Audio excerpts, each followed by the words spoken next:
Good morning. तर आज आपण बनवत आहोत यम्मी असं चिकन तवा मसाला, जे अगदी झटपट होतं. त्यासाठी मी चिकन असं मॅरिनेट करून घेतलंय हळद आणि आले लसूण पेस्टमध्ये.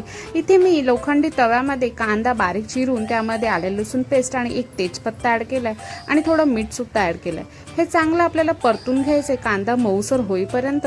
कांदा मऊसर झाल्यावर त्यामध्ये 1 चमचा आपल्याला लाल तिखट मसाला ॲड करायचा आहे आणि आपण मॅरिनेट केलेलं जे चिकन आहे ते त्यामध्ये ॲड करून चांगलं मिक्स करायचंय. त्यामध्ये थोडं पाणी सुद्धा ॲड करायचंय आणि 10 ते 15 मिनिटं आपल्याला हे वाफेवर शिजू द्यायचं. चिकन चांगलं शिजल्यानंतर त्यामध्ये 2 ते 3 चमचे सुक्या खोबऱ्याचं वाटण ॲड करायचंय आणि 1 पॅकेट एव्हरेस्ट चिकन मसाला ॲड करायचंय, जेणेकरून आपलं चिकन अजूनच यम्मी होतं.